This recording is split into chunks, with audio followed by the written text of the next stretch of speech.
Hello friends, ഈ video skip ചെയ്യാതെ ഒന്ന് കാണണേ. കഴിഞ്ഞ ദിവസം യാത്രയിൽ ശ്രദ്ധയിൽപ്പെട്ട ഒരു കാര്യം നിങ്ങളെ ഓർമ്മിപ്പിക്കണമെന്ന് കരുതി.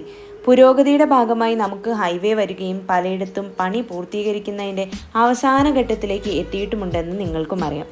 യാത്ര സുഖകരമാകുമ്പോൾ വേഗത കൂടാനും ശ്രദ്ധ കുറയാനും സാധ്യതയുണ്ട്. ചിലയിടങ്ങളിൽ അപകടം പതുങ്ങിയിരിപ്പുണ്ട്. ഈ വീഡിയോ ആരെയും കുറ്റപ്പെടുത്താനല്ല, പക്ഷേ ഒരു നിമിഷത്തെ ചിന്തയിലൂടെ ഒരു ജീവിതം ലഭിച്ചേക്കാം എന്നുള്ളതാണ്. പലയിടത്തും സൈനുകൾ വയ്ക്കാനായി ഡ്രമ്മുകളിൽ സിമൻറ്റ് ബ്രിക്സ് വെച്ചിട്ടുണ്ട്. ചിലതാകട്ടെ സൈനൊന്നും ഇല്ലാത്തവയുമാണ്. ഇവ രാത്രികാലങ്ങളിൽ പലപ്പോഴും ശ്രദ്ധയിൽപ്പെടണം എന്നില്ല. മറ്റു വാഹനങ്ങളെ മറികടക്കുമ്പോഴും മറ്റും ഡ്രമ്മുകൾ തട്ടാൻ സാധ്യതയുണ്ട്. അത്തരത്തിലൊരു അപകടത്തിൻ്റെ ദൃക്സാക്ഷിയായതുകൊണ്ട് തന്നെ പ്രിയപ്പെട്ടവർക്ക് വേണ്ടി, വിലപ്പെട്ട ജീവന് വേണ്ടി ഒരു മുൻകരുതൽ മാത്രമാണിത്.